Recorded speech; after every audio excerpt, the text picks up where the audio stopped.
I'll be real here, guys. I'll just save you some time. What I truly expect is Pokemon Let's Go, Dialga and Palkia.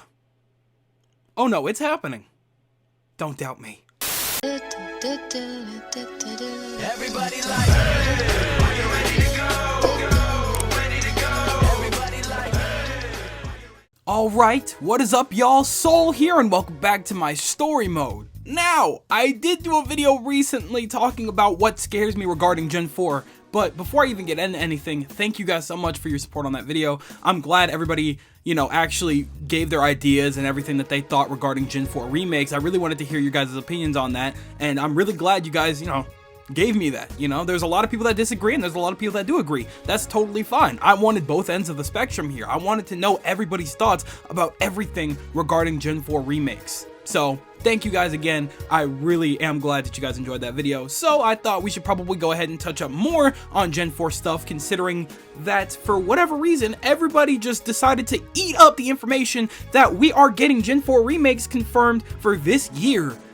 Some random source that is apparently super usually on the money when it comes to leaks and stuff like that did a post recently talking about the fact that we're pretty much getting confirmed remakes this year. We're pretty much set to get remakes this upcoming year, and I'm not totally sure about that yet, to be honest with you.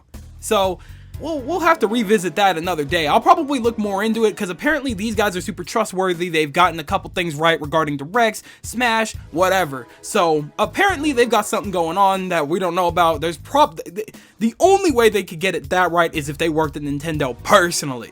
So we'll have to see what happens. I do not take it for fact unless it's presented to me as fact from the big boys themselves. So I'm not sure whether or not to just go ahead and believe that just yet, but if it is, oh boy. If it's not, honestly, thank God. But we'll have to see what comes about that. So anyway, in this video, we're going to be talking about what to expect from 4th gen remakes. This is pretty much just another discussion about 4th gen remakes, but instead of going over what I'm terrified of, I'm just going to give it to you straight. Here's what we should expect from Gen 4 remakes. This is what we're going to 100% most likely get out of Gen 4 remakes. Whether you're dissatisfied by the end of this or satisfied by the end of it, let me know. I'm very curious. I want to know what you guys think about this. So why don't we go ahead and get started? Okay, so for starters, do not expect a big far up upgrade graphically. In the graphical department, it's not going to be that big of an upgrade. The hills, the grass, and whatever else, it's still going to be just a little bit above mid, but it's still going to be pretty mid in the long haul. Okay, just don't expect anything major. Of course, they are going to have some good touch-ups here and there, maybe on the character designs or like the models and stuff like that for the NPCs and for the characters, of course. And maybe for the Pokemon. I don't really know what to expect with the Pokemon. You never know what the overall style is going to look like. We just look at Let's Go to Gen 8. All right, that's two different ball games, kind of. They kind of just added lines and called it a day, but maybe they didn't. I really don't know. But for the most part, we really don't know what to expect on that scale. Okay, but for the most part, as far as backgrounds, as far as a lot of the things that we had issues with, don't expect anything wild, okay? Maybe Breath of the Wild, maybe somewhere in between, but nothing crazy. Next up, as far as what Pokemon to expect, just generally expect to have an access to a majority of the Sinnoh mods with a mix of some 8th gen and, below integrated in there. As most games do usually, when we get a remake of some kind, we usually have a mix of whatever mons came in between those couple games, Heart Gold and Soul Silver are prime examples. We had a ton of Pokemon in between each region, alright? Between Kanto, everything in between Kanto and Sinnoh, we had it all, okay? They had to do that though because we were traveling in between two different regions with complete routes and stuff like that. Just bunches of grass, different types of water to explore. They had to reach for other Pokemon. Okay, they couldn't just reach from those first 2 gens or anything like that. That would be pretty ridiculous to make remakes and not integrate other Pokemon. So we're gonna have other Pokemon, but don't expect a full Pokédex. That's all I'm saying. Speaking of things that are gonna be returning, definitely expect some of our songs that are coming from 4th gen to be remixed completely to fit the vibe. Okay. It could be good, it could be bad, there's really no way to tell. Me personally, I think I'm just gonna be a little too nostalgia blinded, as will a lot of us. Alright, a lot of us are worried about these remakes because we are way too nostalgia blinded. Be honest with yourself, don't sit there and lie to me. But don't expect anything crazy as far as the remixes. They may be really good, you may like them even better than the original for whatever reason. Why did I say that? Not for whatever reason, you may just simply enjoy them more. That's your personal preference. I really don't know what to say yet because I haven't heard them. But they will be remixed, they will be higher quality to fit the vibe of the new aesthetic for Pokemon on Switch, because that it has to match that, okay? It has to match that quality. So we'll see what happens with that. No way to tell what's gonna be a banger or what's gonna be mid, all right? But try not to let yourself be a little, like, too nostalgia blinded. We all have to go in with open ears in this situation. All right, give it a listen, see what you like, see what you don't like. We'll see what happens. I'm really looking forward to Eternal Forest. Speaking of things that are gonna have to change to fit the vibe, sorry to tell you guys, but Dynamax is 100% going to barge its way in, and there's no ifs, ands, or buts about it. Dynamaxing is the gimmick of 8th gen, and because these are 4th gen remakes in the 8th generation of Pokemon, that's just the gist of it. They have to be in there some way, shape, or form. They get implemented. That's just kind of how it works, whether it be a sequel or a remake or whatever. We're getting that gimmick.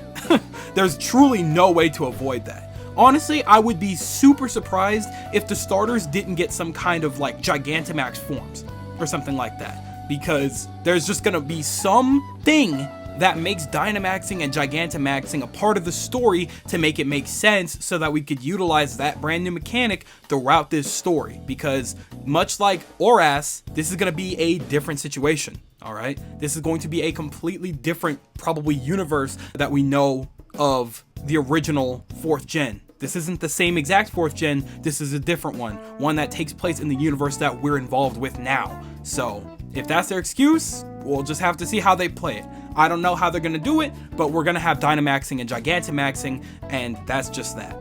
There's no way they're gonna introduce a new mechanic or just bring back Z moves, which is exclusive to Alola, or Mega Evolution.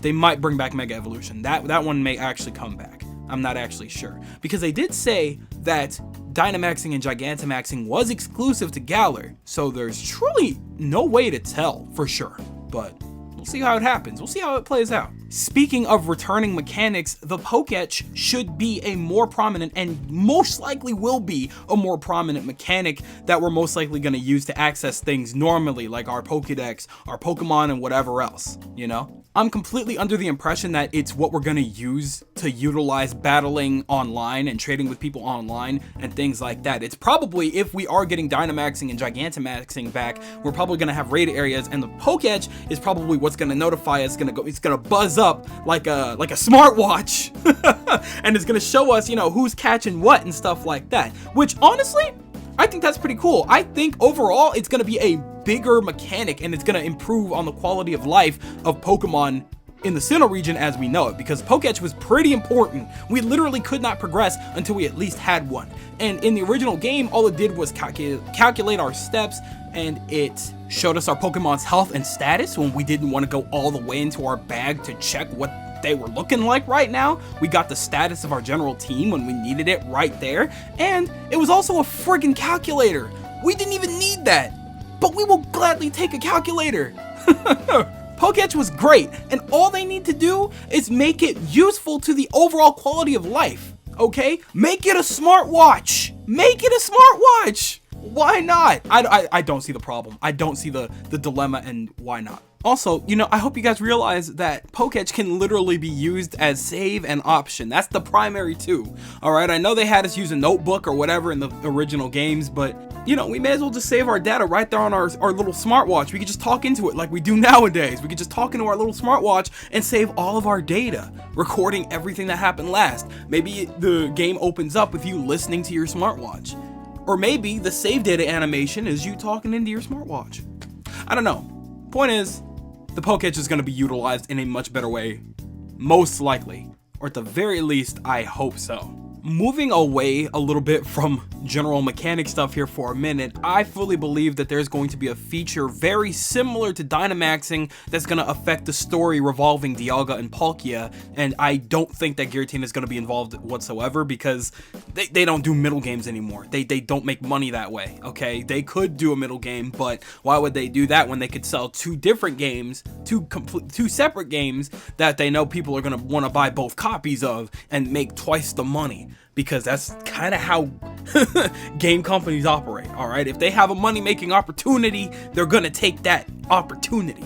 I digress. I fully believe that we're gonna have something very similar to what we had with Oras, with Groudon and Kyogre, where they had the primal forms. It's probably gonna maybe be some type of Gigantamax feature. I'm not entirely sure. I really can't guarantee that, but it's most likely going to be something very similar. Okay, they had the primal forms, which was basically their version of Mega Evolution, so why not have some kind of BS version of Mega Evolution? I'm sorry, Gigantamaxing or Dynamaxing.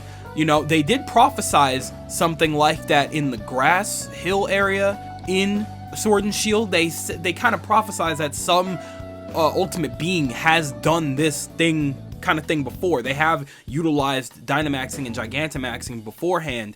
So with Dialga and Palkia being the gods of time and space, or the rulers or whatever of time and space, who's to say that they weren't around the time that Dynamaxing or Gigantamaxing became a thing? Not that they need it. They are humongous beings. They don't really need that power. But if they were to obtain that power and utilize that, they would be kind of dangerous on the field. So honest to God, why not? Why not? They totally pulled this in the last remakes, so why not? Speaking of story-related stuff, I'm sorry to tell you guys this, but the next games are probably going to be just as handholdy as the last couple of games. Sorry, this was not my call to make, alright?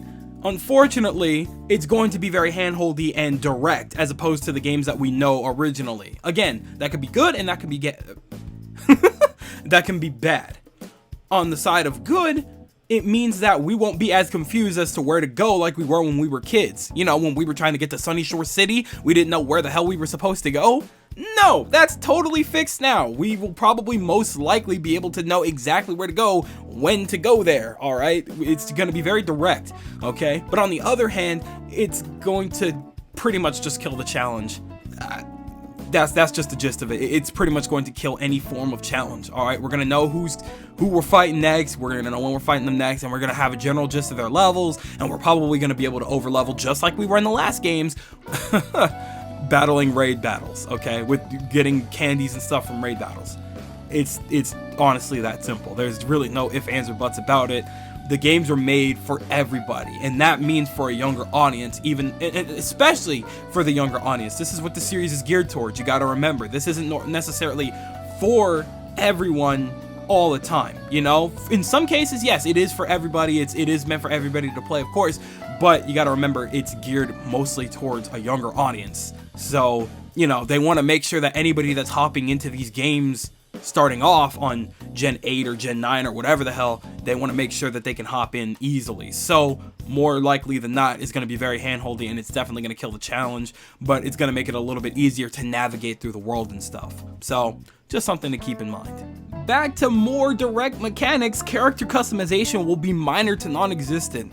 Because, you know, personally, if I believe that there was ever a time to ignore a mechanic to focus on others, I think that time would be now, okay? And that is that's something that I'm totally cool with, all right? We have characters, and it's a little weird to build a customization system that fits with the vibe of Sinnoh when we already have Lucas and Dawn that are already rocking that vibe. They don't really need all that much. You know, we don't really need to change anything about them, and they're probably going to leave them alone just like they did with Brendan and May back in 3rd gen, you know, Oris. Those were 6th gen remakes, but we had no customization whatsoever because those were characters that were already implemented into the story, okay? In a way, 8th gen is kind of like that too, you know, like just like any game, but I don't know, it would just be kind of weird to make customizables in a game where we already know these characters and stuff like it's just been so long. Alright, I feel like they're going to leave it alone just like they did with Oras, and that's something I'm totally fine with. Speaking of characters that we already know about, Barry will have the same rival animations that we've known for a while now. No doubt about it. That's something I fully expect, and honestly, that's totally fine as long as they keep good old Barry, same energetic, I'll find you a million character, big boy that we always knew. That's fine. That's fine. I don't know if I'd call him a big boy. He kind of pissed himself when he lost to... Never mind. Anyway, so he's going to be our rival, and he's most likely going to be the one to rock the rival animations, and it's just something that I've grown used to at this point. So if he has them, he has them. Whatever's clever, okay? However, Dawn and Lucas may have something a tad more original. We'll have to see about that one, and I fully believe that they're actually going to play a more prominent role in their shoes as rivals this time around. I could be wrong, but that's how I feel. I feel like they'll actually get more rival time this time. Much like Oras, like Wally, he got no screen time whatsoever. I'm sorry, in the original Ruby, Sapphire, and Emerald. He was not even a rival, really. He was you were his babysitter, if anything. Alright, you battled him once or twice, whatever. I don't even remember. In Oras, no, they gave that man a whole ass theme and a Metagross and nearly kicked my ass. And honestly, I was super happy with that. I actually want more of that. Dude had a sick ass theme. Y'all remember that? Da, da, da, da, da. Anyway, he was clean, and I really want more of that. So hopefully, I fully believe that they're probably going to do the same with Dawn and Lucas. That's what I believe. And they'll probably get some sick themes. Maybe not as cool, maybe not as clean as Wally's, but also possibly better. I don't know. Since we're talking about characters in the game, I don't think that Team Galactic will have much of like a huge change to them or anything like that. They may have, you know, more captains here and there, maybe a Pluto. Did we have a Pluto? I don't think we had a captain. I don't think we had a Pluto captain. I could be completely wrong, but maybe they'll add some more planet captains, and, you know, maybe they'll end up rocking some Gigantamax Pokemon. I'm thinking those Gigantamax Pokemon will probably be mons that they utilize as signatures throughout Team Galactic, like Toxicroak, Perugly, and Crobat, which, honestly, I think those might be pretty tight as Gigantamax Pokemon. I don't really care about Perugly, I'll be completely honest with you, but Toxicroak and Crobat, bro, give me that. Hand that over. We love that in this house. Please! Okay, next on my notes here, I personally think that the underground will be a lot more interesting, and honestly, I think it's going to be super overpowered, just like it was in the original game. When you think about it, you could just go underground for hours, collect heart scales, and stones, and whatever else you needed to take back up with you, okay? This time around, it's probably going to give us a lot more stuff that's a lot less useless, okay? We will be down there for hours if they bring back that underground system. And being able to play with people and stuff like that, being able to trap each other, that's going to be a whole ass mini game. They will probably bring that back, and they will probably do it in a way that we aren't expecting. And it's going to be probably a lot of fun, I'll be honest with you. It probably won't last us crazy long or anything like that. People are going to fall off or whatever, but I fully expect a revamped underground system, allowing us to get the items that we need to evolve Pokemon, to heart scale Pokemon, to do whatever we need to do. I'm with that. I'm 100% expecting them to utilize it in a way to make us use gyro controls with the Joy-Cons, because why wouldn't they? Alright, not a lot of, you know, mainline games lately have actually made us utilize that, now that I think about it.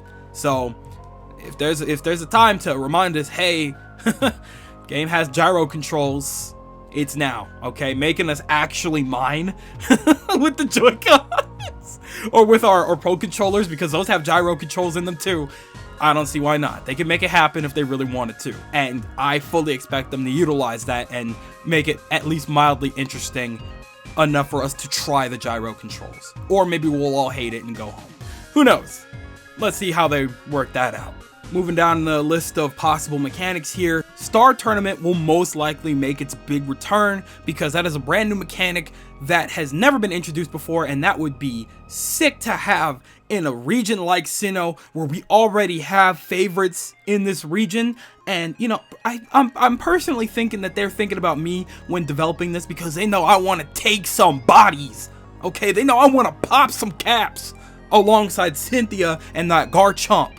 Okay, they know about it. So honestly, I wouldn't be surprised if they brought back the Star Tournament mechanic for the Sinnoh region tournament. Why not? If it's a tournament, I'm assuming it's probably going to be like a league, but on the side, why wouldn't they reintroduce this? Because that would be a foolish thing not to bring back. They brought on a whole new mechanic, a double battle mechanic, where you could battle alongside people that you care about, characters that you care about, and, you know, earn money and things like that. What in the world would they be doing if they were to drop that mechanic, this brand new mechanic that could work for anything down the line?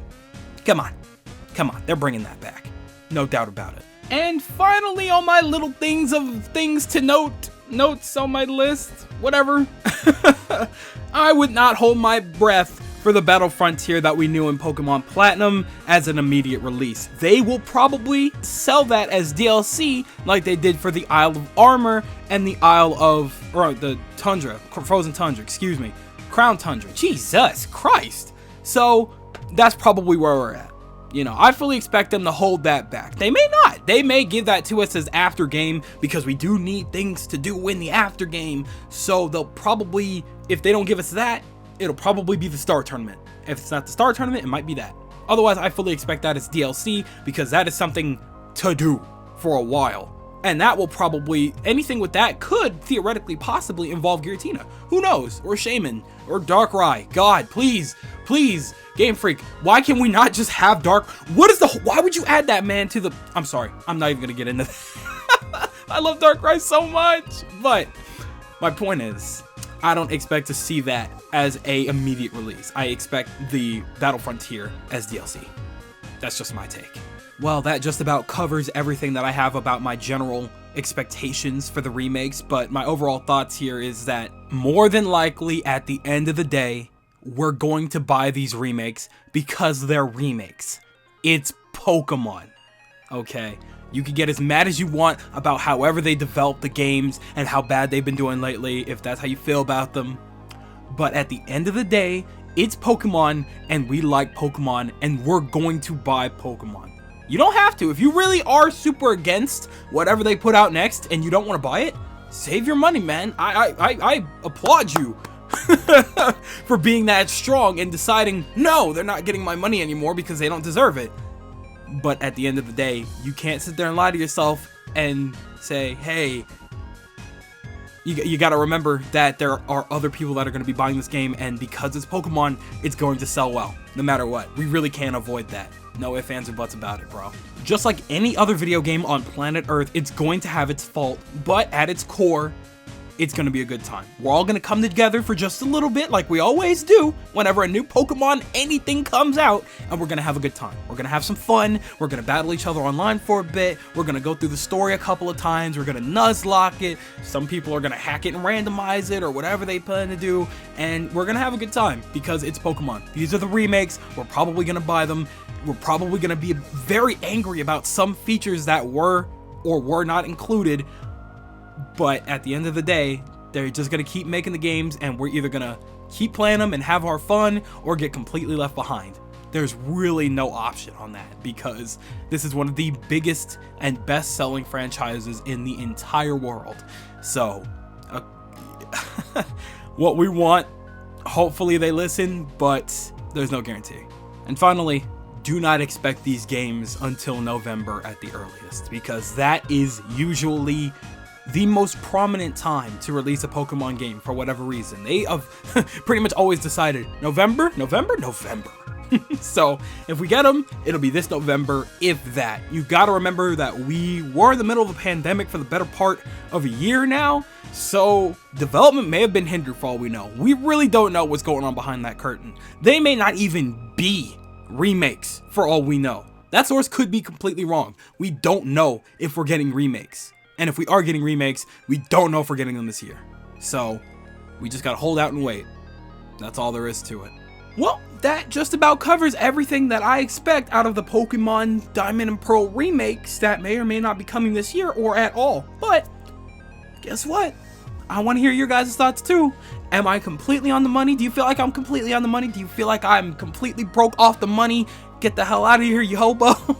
You know, how do you guys feel about this? I want to know what you guys think in the comment section below, because I'm very curious to hear your thoughts on this. What do you guys expect out of the 4th gen remakes? What do you guys want? What do you guys not want? I know you guys have been telling me that a lot in the last video, but I want to hear it here too. Anyway, that's gonna go ahead and wrap it up for me. I'm gonna go ahead and skedaddle on out of here. Thank you guys ever so much for watching. I truly do hope you enjoyed. Do me the greatest favor of dropping a like and a comment, and I hope to see you guys in the next video. Do me the greatest favor of taking good ass care, and I'll see you all next time. Bye!